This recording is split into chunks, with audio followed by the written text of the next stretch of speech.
Heather MacTaggart is the executive director of Classroom Connections. It's a not-for-profit organization that teams with government and private business to provide timely, innovative, and free resources for teachers and parents to use to educate for societal change. Heather learned about education the hard way. She discovered early on that the school system did not work well for her particular learning style.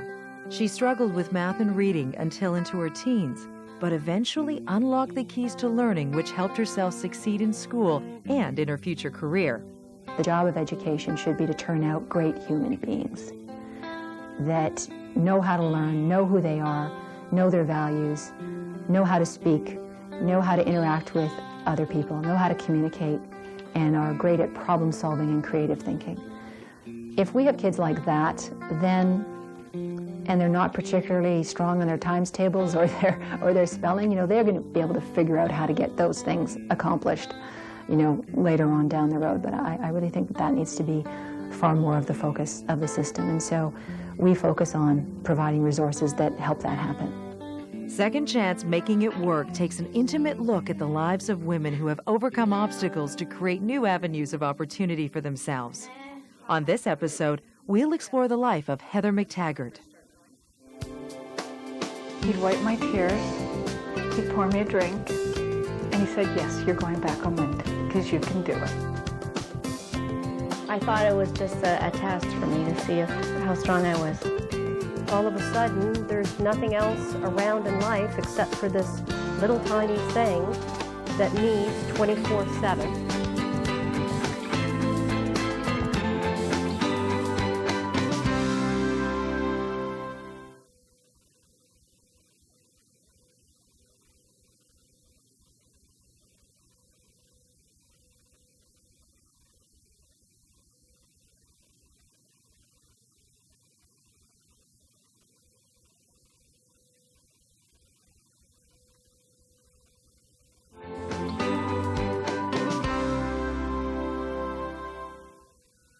Born in 1961, Heather MacTaggart was the firstborn of 4 children to Sheila and Alan MacTaggart. Always an energetic child, Heather's family resorted to nursery school to wear her out. And in those days, everybody didn't go to nursery school.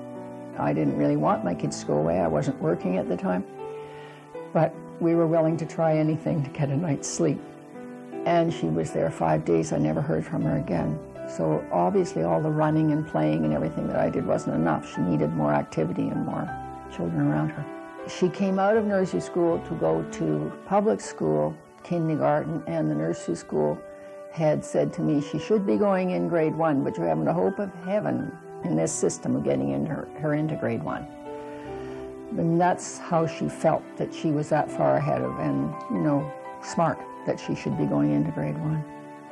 And she was fine in kindergarten, and when she got to grade 1, she just stopped, dead. Now we're supposed to read, and now we're supposed to do math, and those things just didn't fall into place for me. So I was taken to a lot of different testing, and let's try to find out, because it didn't match how I seemed socially and how I was performing at school. After a variety of different aptitude and psychological tests, experts could only suggest that the system wasn't working for Heather's particular learning style. The report said, take the pressure off this child. So she went into grade 2, and then we went for her first teacher interview, and the woman was just said nothing good about Heather, and she just sits in that chair doing nothing.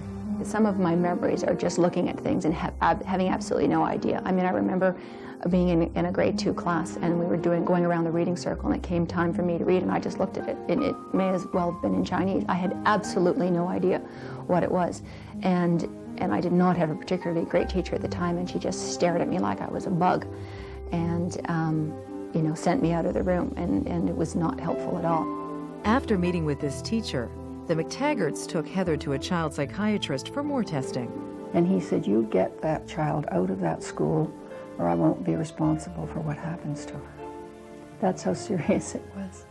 And so, Sheila went back to talk to the principal. And he said, this teacher would never have been allowed to stay in my old district. She'd been teaching in the same room for 35 years. I said, I'm taking Heather out of school. We're moving anyway, and we've been told to take her out of school. And so he said, I won't stand in your way. The family moved to Vancouver. Her parents hoped a new school would make a difference for Heather. They had told us to try and get her in an open concept class, and so we bought a house that we couldn't afford in Vancouver to get her in the school district where this particular school was. And she'd been tested so much by then, I said, I do not want her tested anymore. And 2 weeks later, after she'd been there, the principal came. It was a small school and in West Vancouver, and the principal came and said, what in God's name have they done to this child? She said, I know where she should be. She should be with my top grade 2s, but she isn't even at a grade 1 level. I don't think they ever really figured out what the issue was. Looking back on it now, I realize that the way I learned how to learn was not in alignment with the style that was, that most schools taught in, and actually that most schools still teach in today. Somebody from this special education came up to the house and they said, we recommend that she go. There's another school that is truly open class further out on the highway, and we don't know if it's the right thing, but we would like to try her there. And actually, she actually said to me, we don't know whether it will be the making of her or whether she'll end up a psychiatric case. So my husband and I had to make a decision based on that, which was really a horrible thing to say to anybody. I'll never forget the words. And the woman who came to talk to us said, I will take her out to the school. And she said, this is going to be your teacher when they got there. And the teacher took Heather aside and whispered in her ear and said, we've got a secret. She said, my name is Heather too, and when we're alone you can call me that. And that was a big deal to me. And she spoke to me like I was a person. She had all kinds of skills and tools and things in her little basket that were going to help me gain literacy skills and that type of thing. But what I remember most was her personal connection with me and her, reaching out to me and treating me like a person that I had not felt from some of the other, adults and teachers that were in my experience, and that, made such a difference.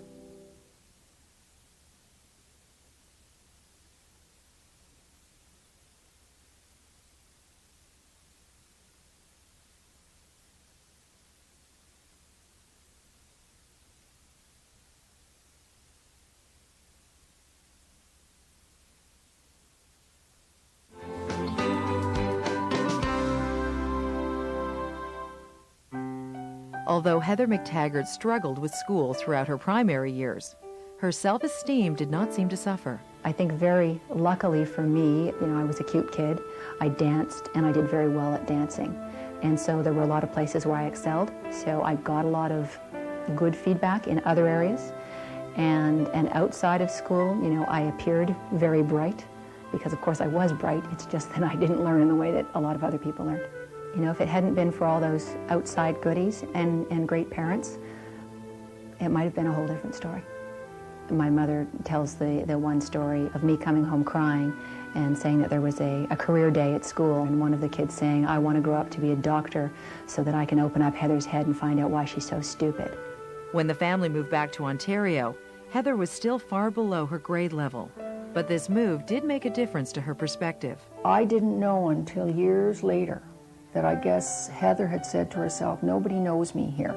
I decided I'm at a new point here, and maybe I can do something now that will allow me to succeed. She sat in her room and forced herself to read and to do times tables. What happens was, by the time she went into high school, she was certainly at grade level. Heather worked her way through high school and then, despite the odds, went on to Wilfrid Laurier University. The interesting thing about my education experience is, even though I struggled so much in elementary and secondary school, when I got to university, I got straight A's. I barely got into university. I squeaked in with, 0.5%, but then I got there and did extremely well. So I think that sometimes some of the struggles that I had actually helped me to do better in university.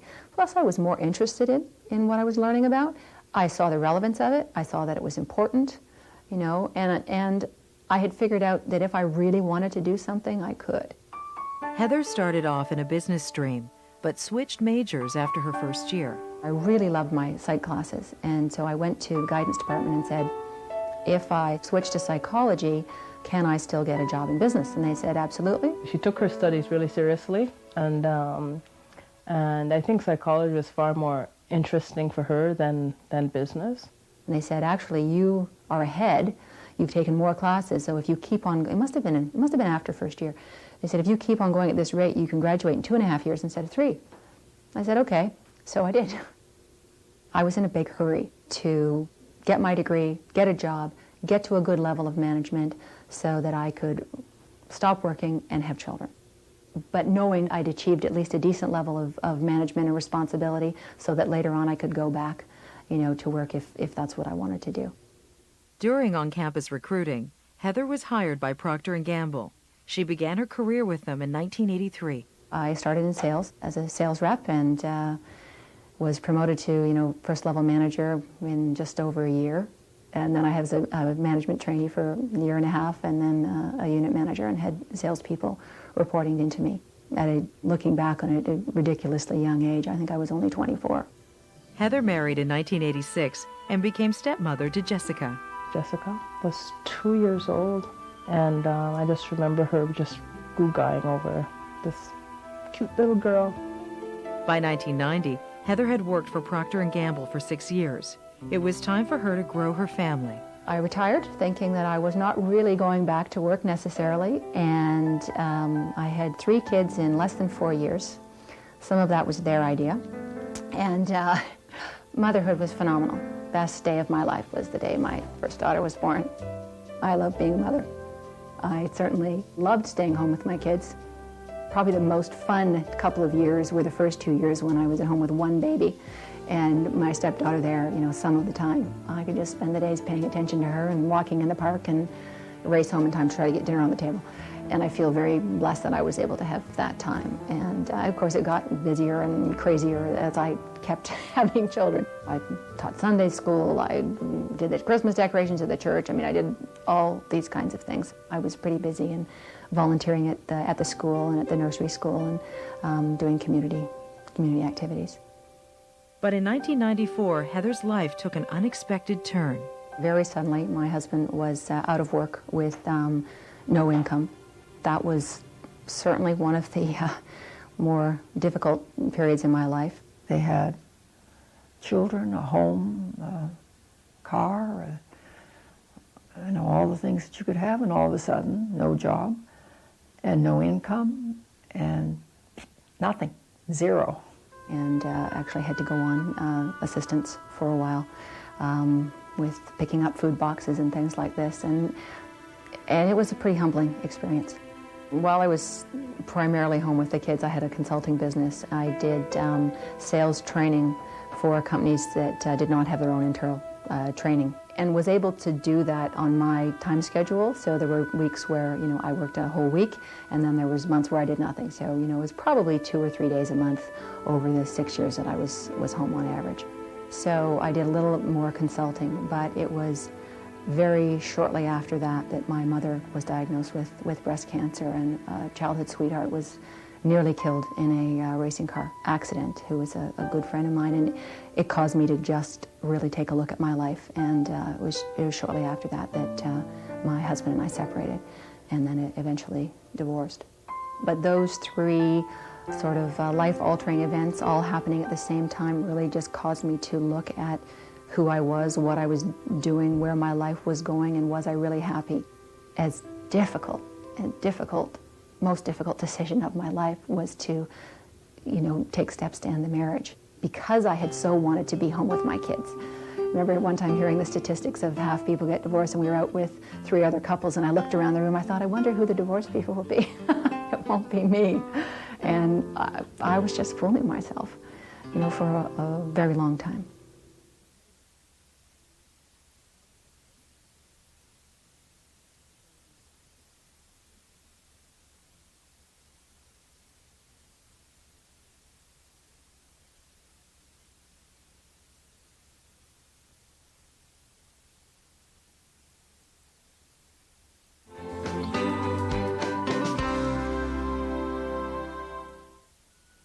After her separation, stay-at-home mother Heather MacTaggart headed back to work. I initially tried to ramp up my consulting business, but after the divorce, when I was a breadwinner and had to be consistent, it just wasn't working doing that on a full-time basis, so I took a job in a promotion company. Heather's work in promotions included cross-marketing various products. The owner of the company would say, well, we should have, you know, XYZ brand kids vitamins, go call on them. And I would say, that XYZ brand is crap, I wouldn't give it to my dog, I'll call on New Life. They make, you know, natural health food quality vitamins. So I was always trying to make things nutritious and educational and positive, and it wasn't the environment for that kind of thing.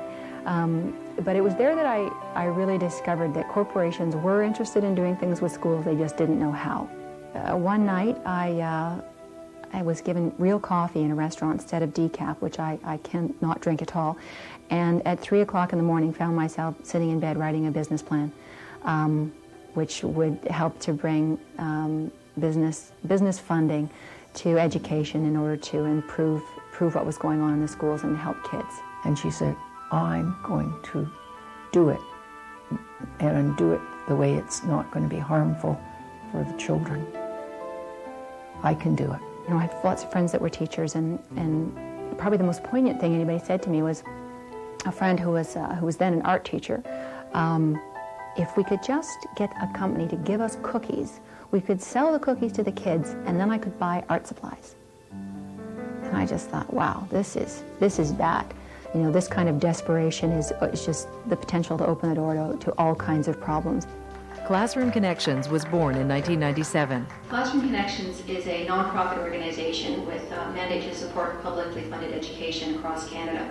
And how we do that is by developing and distributing free, classroom-ready, teacher-designed, teacher-approved learning resources to about 10,000 schools, or 80% of the publicly funded schools in Canada.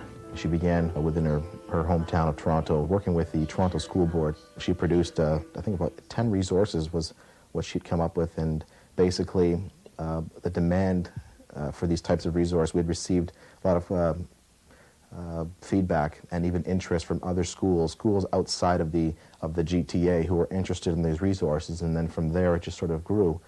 Directors of education, educators would tell other people about the resources and they'd say, hey, how can we get a copy? And so the whole thing expanded from within the GTA to across the province and then eventually right across the country. The resources cover a broad range of social issues, such as immigration, multiculturalism, literacy, and cultivating peace. It is about, in many respects, social justice. Now, sometimes when you talk about social justice issues, it scares the private sector away. Heather has been able to make the connection between the social justice agenda and the need for the private sector to be involved in her organization. A parent's number one concern is their children. And as long as your children are healthy, their number one concern is their education.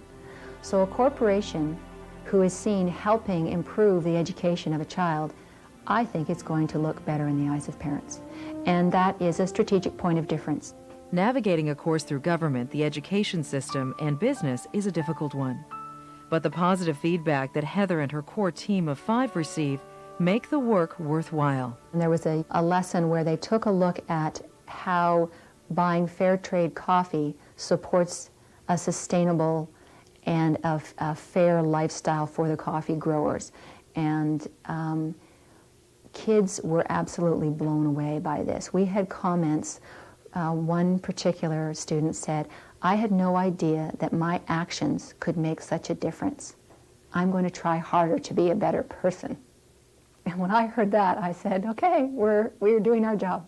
Because of her own childhood experiences with learning, Heather makes sure that her resource materials work for a broad range of kids. The lessons are designed to be useful for kids with a whole variety of learning styles and abilities, and done in a way that it doesn't increase the workload that the teachers already have, because, you know, teachers are so overworked. And now, Heather's daughter Sheila struggles with the same kind of learning difficulties that Heather endured. In grade 2, I was lots of grades behind. Like, I was so much behind and I really needed to catch up. I just didn't get it. I just couldn't do it. I'm actually still, when I should know my times tables fast, I'm still working on them. And reading didn't come easily to me. Writing. I remember one time talking to her at night and her crying about why am I stupid and why am I not learning the way all the other kids are learning. And saying to her, honey, you are so smart. And then telling her the 5 different things that had happened that day that show how smart she is. And saying, it's just that the way school is not really designed for you. And so, you're going to have to take some extra steps to figure out how to work in that. She's always helped me with these things, and she knows how to fix them. And so it really helped me get along. I try to tell her, ultimately, this was a good thing for me because I learned how to do things myself, and I had to figure out how to learn and what to do and how to study for those tests because the ways that other people were doing wasn't working for me. But it's hard for her to see that now. It's very hard. She lives and breathes what she does. We recently produced a Literacy Connections program teaching parents how to read with their children. When I went downstairs, I saw her at the kitchen table sitting with her son, reading with him. She does a great job at really balancing her personal life, her family life, her obligations to her children with the type of work that she's trying to do, and she works very hard to not compromise her parenting roles. Over the last 8 years, Heather has received a tremendous amount of support from her artist partner, Jason Bernicki. So a big part of me being able to start this business at the same time that I had very young children was that Jason had agreed to stay home with the kids and be the primary caretaker. So that meant that somebody was there to take the kids to school in the morning and pick them up after school and stay home if somebody was sick. And so it let me really concentrate on the business without worrying that my kids weren't being well taken care of. Heather MacTaggart has overcome some difficulties in her early years that she learned from, became stronger from, and is applying those learnings in making Classroom Connections the success it is. It's not easy to just go out on your own and depend on what you can produce yourself.